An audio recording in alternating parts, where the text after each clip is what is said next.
Hey everyone, welcome to Pit Stops to Podium, the Red Partners podcast, where we talk to execs who have competed and won, taking companies from high growth to high scale. My name is Brendan Tollison. I am the co-founder and CEO of Red Partners, and I'm delighted to have with me today Horst Schulze for this edition of Pit Stops to Podium. Welcome, Mr. Schulze. How are you? I'm very fine, and I'm glad to be with you.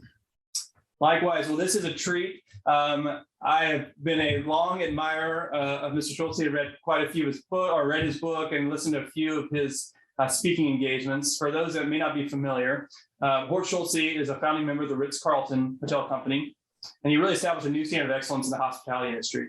Under his leadership, the Ritz-Carlton Hotel Company became the first service-based company to be awarded the prestigious Malcolm Baldrige National Quality Award, not once, but twice. Later in his career, Mr. Schulze founded the Capella Hotel Group, and now he energizes companies to reconnect with their service commitment. And you're also now an author, recently completing his first book entitled Excellence Wins. This is a very fun episode for me, as I said, Mr. Schulze, and so this is just a real delight. So thank you for taking the time to join us today.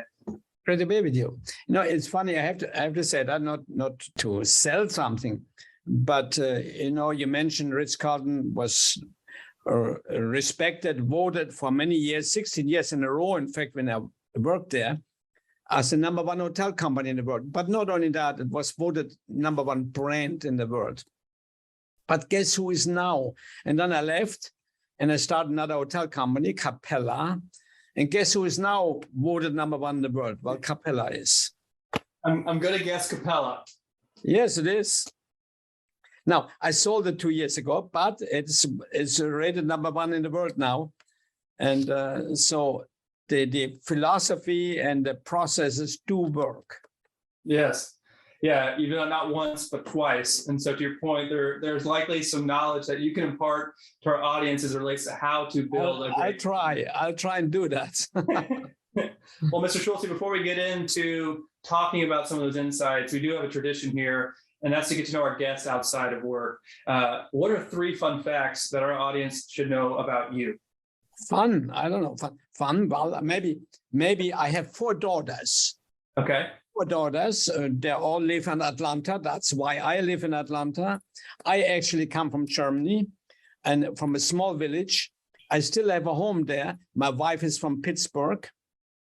But the fact that I still have a home there after being married 44 years means my wife likes it also. Otherwise, we wouldn't have a home there anymore. We spent quite a bit of time there, but not the last 3 years because of Corona. However, we're going to go there next month, again after 3 years, which we love. It's a small wine village. Oh, nice. All of my friends, and here's the real fun fact. When I get back there, within minutes, people in the village know that I'm there. That's a small village for you. And it won't be taking 10 minutes that I'm there. I'm still unpacking when I get my first telephone call, people inviting me to wine tastings because they all grow wine. Is it white wine? Let me tell you, that is fun. Yeah, I'm sure it's a fun time. Yeah. This is white wine, correct? Yeah, Riesling. Okay. Yeah. Growing up, I took German. Don't ask me to do this podcast in German. I took it for about 7 years and lived in Vienna, Austria during university, but I can barely even speak it. It's an embarrassing confession on myself. No, it's not easy. Look here, when I got back, even myself, I live in the US over 50 years. When I got back, it takes me 2-3 days to really be in it again. If they ask me to make a speech in German, I would fail. In English, in a minute, no problem. Now, are your daughters fluent? Think that way, yeah. Did you raise your daughters to be fluent in German? And no, 2 of them are fluent, and the other 2 speak a few words. They would pretend that they can. They will tell others that they can, but they're really not very well. Well, I think I'm probably in that camp as the other 2 daughters that can pretend. But I tell you some fun fact and beautiful fact. My wife, after we got married, my parents were still alive. On my first birthday, after we got married, she said, I have a birthday gift for you. You won't see it, but I'm going to learn German. That's my gift to you, so I can communicate with your parents. I thought, oh, well, come on, that Americans never learn languages. But she did. Oh, wow. But she did. She's from Pittsburgh, I mentioned, but she did. She speaks pretty well German. Oh, that's impressive. Did you inherit the Pittsburgh Steelers, or were you? Sure. I lived in Pittsburgh for a while. You cannot help it. If you live in Pittsburgh, you get sucked into the excitement about the Steelers. You can't help that, you know. Oh, they have a rich tradition, that's for sure. And it lived with me ever since. That's great. Well, let's transition into the big idea. We had mentioned, Mr. Schulze, both your background in terms of the brands that you've created and the awards that you've received, but also the book kind of speaks to some of that framework. So I'd love to use this as an opportunity to unpack some of those themes. And I really love this line that you have, that excellence is not an accident. It's a result of intent and hard work. So let's talk about why excellence. Not just it's all the result of high intent. High intent. That is the difference maker in your life. If you have a plan, if you intend to do something, what is the high intent? What's your high intent in your relationships with others? Mm-hmm. What's the high intent for the future of your company, of yourself, of your marriage? Let's take that as an example, because it's an easy example. Yeah. What's the high intent? Is it the high intent to have peace together? Or how about being in love the rest of your life? Not just love. Of course you love your wife. She lives there, you know, she's your partner. But how about being in higher intent, being in love the rest of your life? You see, once the high intent is established, you find the answer toward that intent, rather than just making average decisions, which everybody makes nonstop. Why not take a decision and bring it to a high intent? Well, and decisions is everything. It's a decision, again. Then you know what to do. Let's stay with this silly example, if you will, maybe. The marriage is certainly nothing simple, nothing silly. It's the most important unit that you have in your life, because it's the closest, it impacts you the most. Let's stay for a moment. It's a high intent. You want to be in love all your life. Now you have to make decisions and about the actions that you have to take to get to that point. And let me do you, all the men in this that are listening, a big favor now. I do you a big favor. Okay, here's a step that you have to take for this lifelong being in love. You have to do something about it. You can't wait for it. Yeah. You start this way. Go to your wife in a quiet moment and say, sweetheart, darling, whatever you call her, how can I be a better husband to you? And after she cried, she will tell you. And then you apply it. But you see, high intent is not enough. You have to take then the actions that get you to that point. I do love that you called out the distinction between intent and high intent. And then to your point, it's followed by action, and there is a response required. Yeah, you know, it's just doing things. You invariably will end up in the morass of mediocrity, unless you're doing things for which you have a high intent. Then you will pass mediocrity. Yeah. Well, let's unpack that a little bit further, Mr. Schulze, before we get into some of those practical applications. When you think about high intent from apply that into the business context, you talk a lot about this idea of we are human beings, and so this idea of purpose and belonging. Let's start there, because I think that's a good segue. Yeah. I mean, look, high intent. Look, the simple example is like Ritz-Carlton. I joined Ritz-Carlton not for a job, but I had a high intent to create the finest hotel company in the world. Once you know that, and of course, then in that moment, you have the obligation, because in that moment, as a leader of a company, you have the obligation to question yourself, is this good for all concerned? And in fact, you should always do that.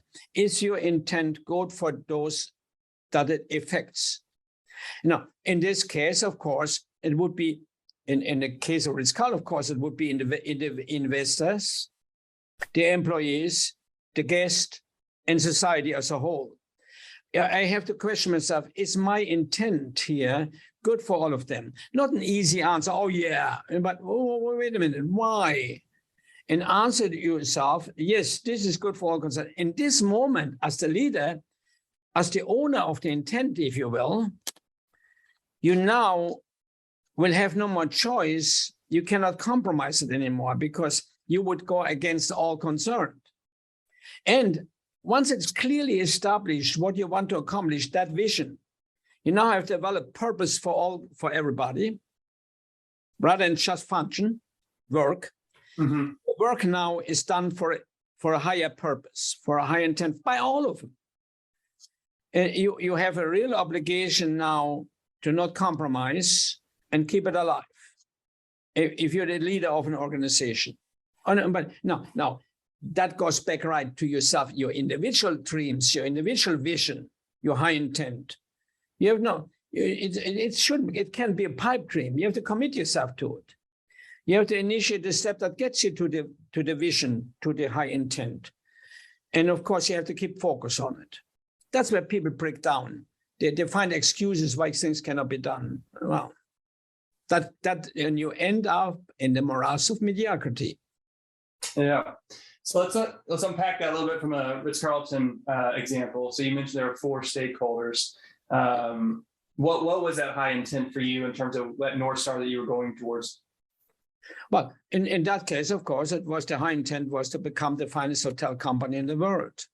Mm-hmm. So I have to question myself, is that good for the investors? So, yeah, if we're the best, we get higher sales and so on. Is it good for every employee? Well, yeah, because if you're the best and get known to be the best in the world, we will grow. That means opportunity for all of them. It means the name of the company will become well known. That means everybody gets defined by it as positive. An employee, for example, or former employee of Ritz-Carlton, if they look for a job today and 100 others, they will get a job because they have a good reputation. That is the result of the high intent and accomplishing the high intent. So is it good for the guest? Of course, if I'm the best in the world and service delivery is good for the guest. Is it good for society? Well, yeah, because society can learn from that. And I'm serving society, so they will benefit from it.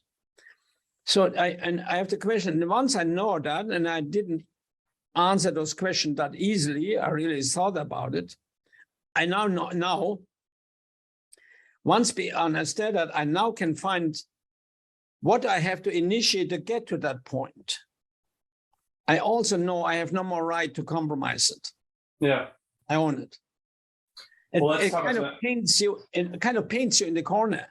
Yeah. You can't hide. Yes. But I love that. Let's talk about, to your point, that's where the action happens. That's where that hard work manifests itself. And I want to talk about 3 areas within kind of your experience in Ritz-Carlton. And one of those is around orientation. So you talked about the 4 stakeholders, one of those being chief. Yeah. And I love your description of how you thought about new hires and how you brought them into that high intent purpose statement. Yeah. Well, from there, once you have a high intent, you actually can invite people not to work for you, but join you in your intent. Mm-hmm. There's a big difference. I'm not, in that moment, I'm not selecting people anymore to just fulfill a function. The chair in which you're sitting is fulfilling a function. I'm hiring a human being to join me in a high intent. And I'm saying, here it is. Why would you want to join me to become the best in the world?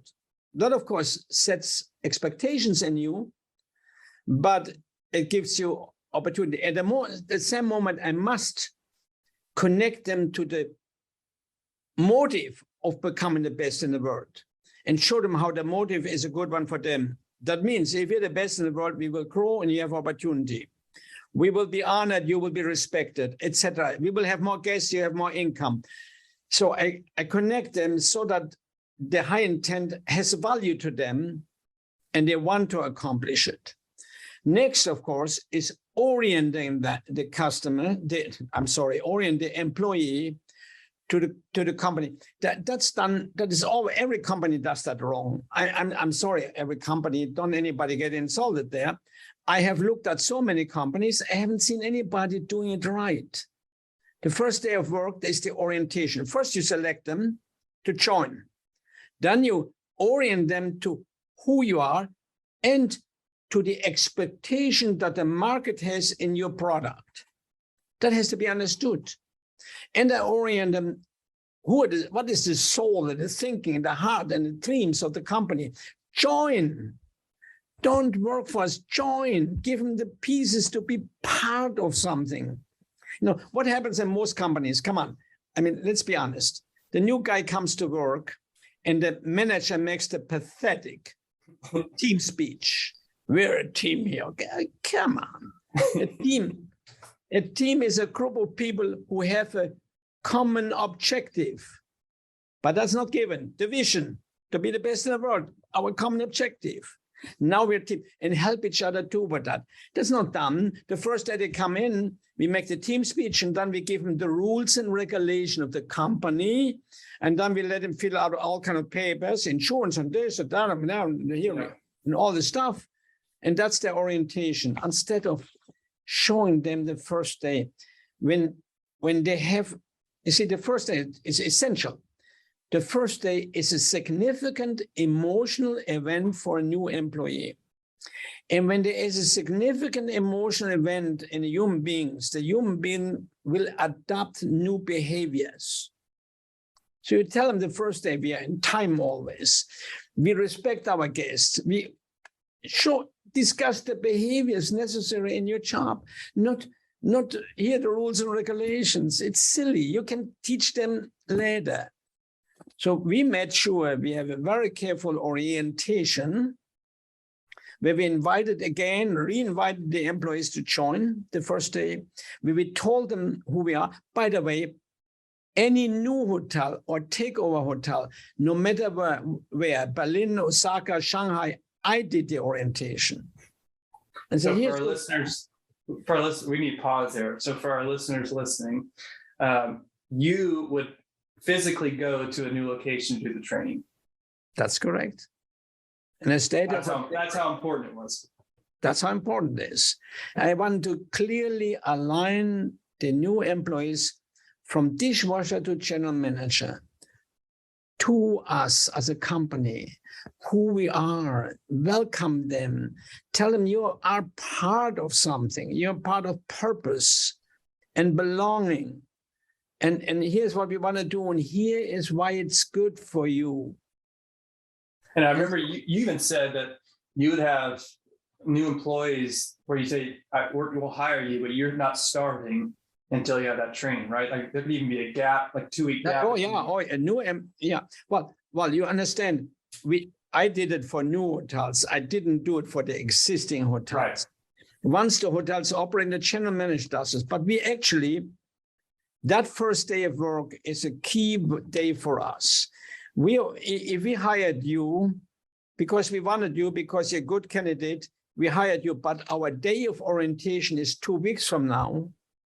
You cannot show up till the day of orientation. We put you on the payroll, but you cannot show up till the day of orientation, because that first day is when we connect you or make you part, because this significant emotional event, we don't want to waste that. This is a light bulb moment for us at Rev Partners. And when I heard you give this presentation once, we changed everything about how we did onboarding. And it was painful. To your point about like being painful, like it's a lot of time.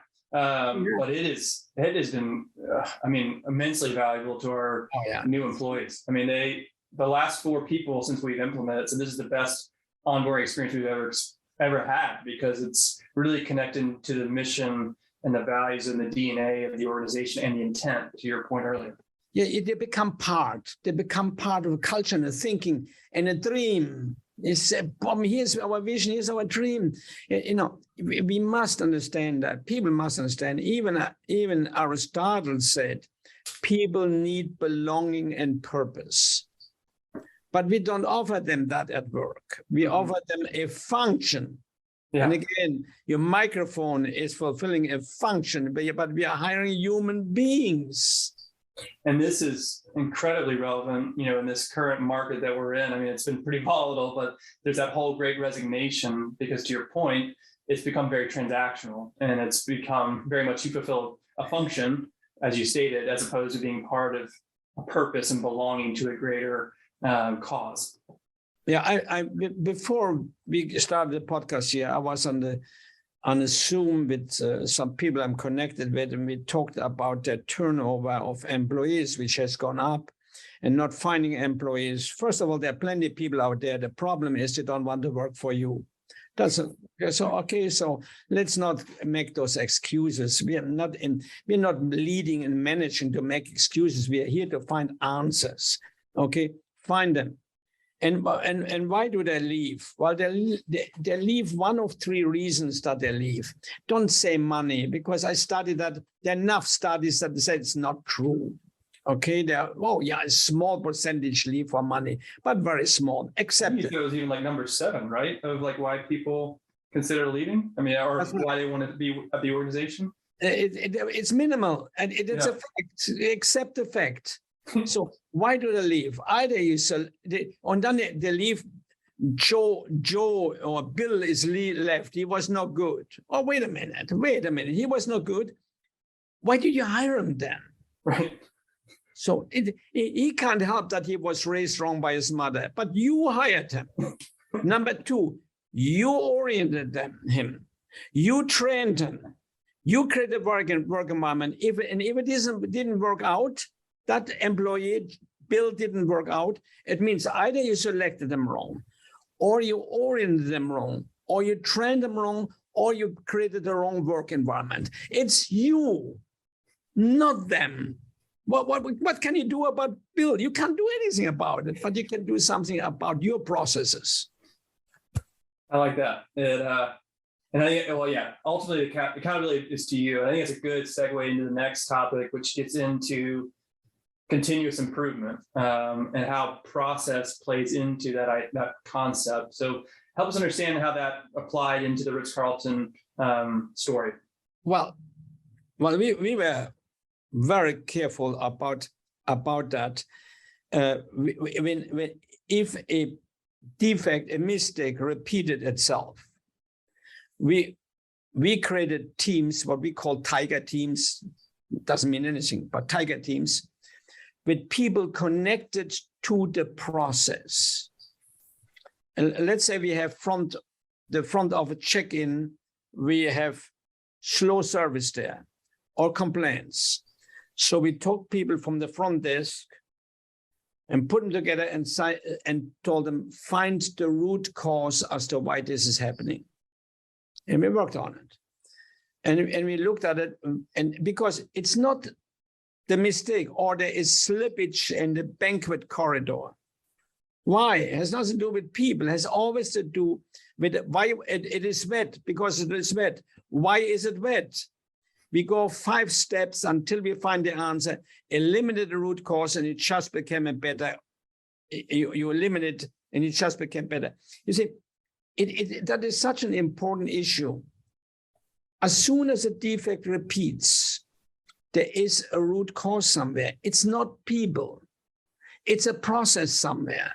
If it is the wrong person, it's still a process. The hiring process, maybe. That's what I said before. Yeah. Look, where is it? What is the process? And there's so many, that has to be understood. There's so many little mistakes happen. If we would eliminate those mistakes, we would save dramatic monies in every business. But instead of, people say stuff happens, they use a different word, but stuff happens. It shouldn't happen. Well, what if they would say about the computers that help landing a plane? If they don't work, stuff happens. So we have another accident, another crash. It's silly. Stuff happens. You figure out, by identifying root causes, eliminate one mistake after the other. That's it. And you also had a kind of rewarding those behaviors, right? So for the individuals that were able to identify that root cause, Sure, that they were rewarded for it. yeah. Well, we had to, because we realized the employees, for good reason, don't report the mistakes that happen. Because we all learn as a behaviorist, we all learn from very small. We do something wrong, we were told, don't do that. So we stay away and we hide our mistakes. So now we turn this around and we reward it. If you said, here's what I did wrong, here's what went wrong, so that we could dig into the mistake and actually found the root cause and eliminate it. The root cause is usually 5 steps away, by the way. It isn't where you are. But what we do, we see mistakes, say, why did we do that? You shouldn't have done that, even though they have nothing to do with it. I tell in my book, and it's a little bit long story, so I want about a root cause study that we had because of slow room service. You should read it. I mean, maybe I touched on it very fast. But slow room. I think it's good. You should tell. I like this story. But it's so crazy. Slow room service in the hotel, our first hotel, the first Ritz-Carlton, which I ran at the time, already was slow room service. Atlanta, correct? Yeah. So what I do, I called the room service manager and said, read my lips. I don't want this to happen anymore. Not a complaint. This guy called me about slow room service. You must be kidding me. You're the manager. Figure it out. Mistake. And nothing happened, And he went down and gave hell to the waiters. And in order to overcome it, hired another waiter. What does that mean if you hired another waiter? So that room service goes faster. That means complexity in the uniform room, in the laundry room. The other waiters made less money now because there's one more waiter splitting the offers. Nothing but problems. Nothing but serious problems. And finally, after a few years, it was the #1 complaint in that hotel, slow room service. Because they called the order in, the room service order taker said, takes about 35 minutes. All right, that's fine. 45 minutes later, they weren't there yet. They had to go to a meeting and they were angry against. So after a few years, we created, by that time we had learned, we were in continuous improvement. We created a tiger team. That means a room service order taker, room service waiter, a busboy, a cook. It must be there. After all, that's where it is. Yeah. They created a team and they worked everything out. Everything worked fine until they came to the elevator. And the elevator didn't come. 10 minutes for the elevator, which should be there in 3 minutes, latest. So there was, and then in this moment, we had to move engineering, had to become part of the team. People connected to the process must be part of the team. Yeah. So the engineer figured out everything's working fine. So they called Otis, the elevator company. Everything's working fine. So one waiter sat in the elevator and was riding up and down in the morning. That's morning breakfast orders. When everybody comes to work at the same time, the elevator is very busy anyway already. And he sat in the elevator to figure out why did it take so long to go up and down. And he went up, and on the 5th floor, the housemen are the people who supply the maids with linen, shampoo, soap, and so on. He supplies. The houseman went up to the next floor, blocked off the door, the elevator door, went out, came back with some linen, went to another floor and did the same thing. Now, he rides up, and another houseman does the same thing on the way down. What's happening here? Now, who is involved now? Housekeeping. Joins. And housekeeping said, well, I know why they're doing that, because we are short of linen. A normal hotel, big hotel like that, would have 2 sets of linen. One is on the bed, one is in traffic, one is being washed and ironed. But we have only 2 sets. Why is that? Now the laundry manager is involved. Laundry manager, see how far away the problem lies? Laundry manager. His name happened to be Randy. I remember him well. That's many years ago. And Randy became part of the team now. And they say, Randy, what's happening here? Why don't we have 3 sets of laundry, of linen? And he said, that's very simple. Before we opened the hotel, in the meantime, 8 years ago, that's how long it was #1 complaint. Wow. Before we opened the hotel, we were running out of money. Our budget was cut. And Mr. Schulze, which happens to be me, cut 1 set of linen in order to save money. We never replaced it because that was done. We had to live with that. Everybody seems to have to live with that. And we added 1 set of linen, and immediately room service complaints went down by around 80%. Wow. So it will end. The money that we save because of shortages, because of turnover in the room service, because of guest complaint, it can pay many times for the linen. It's crazy, but that's what happens. So how far? I happen to be the root cause. Well, I appreciate the humility, and it speaks to the idea of hard work. Because to your point, that became very convoluted very fast, and stakeholders you never would have anticipated were a part of the problem. And in most cases, everyone you mentioned, they thought they were just doing their job without any idea of how that impacted the customer experience. Yeah. And I think it's a good segue into the last topic that I'd love to get your perspective on, and that is the customer experience. And you even talked a little bit about how, some of that root cause was, you're taking budget cuts on having a third linen versus 2 linens.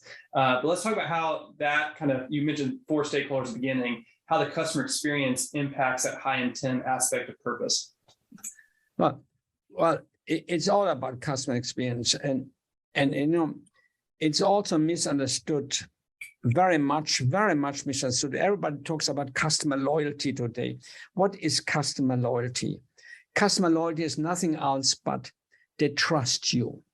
That's what, and we know from surveys, by the way, this is very important to understand. We know from relatively recent survey, the market says, I am willing to pay more. 70% of the market, 70% says, wow, I'm willing to pay more for the same product. I'm willing to buy it from you and pay more, even though I know I can get it next door, the same product for less, if you take good care of me. But what does it really mean? If I take good care of you, you trust me. So you trust me. So you're willing to pay more. And now here's even something more interesting. 80% of the millennials say so. Wow. Trust, take good care of me, and I deal with you, even if you charge more. And that, of course, is relationship. It's not the product that creates customer loyalty. It's your relationship, how you treat them, how you pay attention to them, how you respect them, that creates loyalty. It's relationship. Human excellence, excellence in a thing, whatever the thing is if it works well for what it was created. Doesn't matter what it is. A human being, you are excellent human being if you do your very best. You cannot be perfect. You do your very best in your functioning. And you do your very best in your relationships. And you do your very best morally and ethically. And together it makes a good human being. But it is the relationship that creates the opinion about you, not the function. Well, I love everything you just said. I mean, we have one of our values is do your best, not your all, which kind of talks to what you're saying. And the idea is you're a human being, not a human doer. And what I love the example in the Ritz-Carlton, to your point about it's rooted in relationships. That the relationship that you created between the employee and the customer in terms of empowering the employee to solve those issues that do arise to make sure that they have a positive experience. Can you walk our audience through that? Well, it is essential that you have to understand there are three types of customer. There is the dissatisfied customer, and believe me, the dissatisfied customer is going to be a terrorist against your company, period. And then there's a satisfied customer, they go next door if there's something cheaper. And then there's the loyal customer we talked about, the one that trusts you. But you have to be aware that if you have to avoid your dissatisfied customer. You have to avoid them. And that means I empowered my employees to move heaven and earth to keep a customer even if they were dissatisfied. In fact, we empowered them to make a decision if somebody's unhappy, that the employee is allowed to make a decision up to $2,000 to keep that customer. Any employee. Now, wow. When I did that, that was nearly a nuclear explosion went off. I mean, the hotel owners, we don't own hotels, we manage hotels, want to sue me for mismanagement and let the busboy give $2,000. Nobody gave $2,000. When you have a problem, I want them for you to look in the eyes and say, sorry, I feel so bad, I'll buy you breakfast or something. And that moment, instead of you going out and go in the internet and complain about us, you become loyal. So I want to turn this around. I don't want anybody to become a terrorist against us. And that's why we did that. For that, you have to have employees that feel like they're belonging, they're part of a vision, and they're empowered. Yeah, and it goes back to what you said too. There's at the root of that is trust. Yeah, sure. That too. Absolutely. Trust is it. Well, Mr. Schulze, I could talk to you for as long as you let me, but this is just really helpful to understand how the concept for excellence, when you talk about the combination of high intent and hard work, and incorporating that into three key areas of orientation, continuous improvement, and then the customer experience. And then on the customer experience side, to your point, like if you create those raving fans that are loyal, the lifetime value of that individual or company is extraordinary. Not to correct you, the piece of the employee is the selection, the orientation, and the work environment that they have. For the customers, you want that employee. You see, let me put it this way. Over here are a lot of people. This is your potential market. Mm-hmm. Here are people too. Those are your employees. And if you create a company, you understand what the market expects from your product. And you make sure that the employees understand it too. That's alignment. That's the first step of alignment. Now, management creates processes, systems, measurement controls to make sure it is delivered. Leadership creates an environment where they want to do that. And the one thing that your customer wants, no matter what you sell, you may have a hardware store. You think the customers are loyal to your store because of your product. You can buy the same screw somewhere else, okay? Yeah. They're only going to be loyal to you because of relationship. Because that is it. And for that, you need to have employees that want to care again. And employees understand what it means to serve a guest. You see, serving a guest, service is one of those things everybody talks about today. It's relationship. Service is relationship. Service starts the instant you make contact with a nice greeting. Welcome. Showing them with your eyes that you care, that you respect them. Giving the customer respect, not hey, hi. What I'm saying when I'm high, I'm saying we're equal. Yeah. I'm not saying I respect you. But if you walk in and I said, welcome, good morning, how are you today, sir? By the way, I'm here to help you. What am I saying then? I'm saying I respect you. Yeah. But at the same time, I'm saying I'm professional. You can trust me. So this has to be worked, this relationship with the customer. Now I'm here. Now I'm starting service. I'm starting service the instant I make contact, not a half a second later after I say, hey, or nothing. That instant, I start serving you. And then I continue. The next instant, I start continuing by helping you to make the very best decision about my product. It's about you. It's not about me. It's not about me. I'm here now for you in service. And finally, I say farewell. Thank you for allowing me to serve you. I was delighted to serve you. Bang. Now I'm starting to make sure that you trust me, and consequently, when you need something similar to this product, you come back to me because you know I'm here to help you. I'm here for you. And it doesn't matter if you have a shoe store or a hotel or whatever. It doesn't matter. It reminds me of your line talking about we are ladies and gentlemen serving ladies and gentlemen. And it gets that whole point. Like there's this whole, like the theme to me on that is dignity. And we treat our people with dignity. I want to make it very clear. We are not servants. We are not servants in the business. Well, if we do things right, we define ourselves, and by doing things right in service, we define ourselves as ladies or gentlemen by doing things right. That's why we are ladies and gentlemen serving ladies and gentlemen. We're not servants that just deliver something. No, we are professional how we deliver to you, and we are ladies and gentlemen about it. And we respect you as ladies and gentlemen. That last topic on respect, that's a bonus for everybody listening. So thank you, Mr. Schulze, for going into that. So I know I've learned an immense amount. I could listen to this all day long.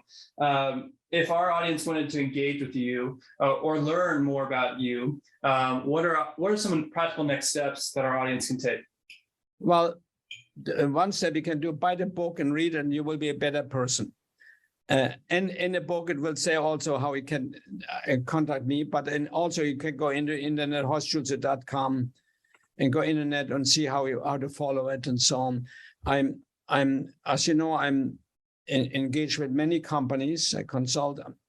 I have until now, I have not, even I could do that every day, and not taking any consulting or advice job for hotels, only for other companies. And that's where I've learned over the last few years doing that. It's all the same.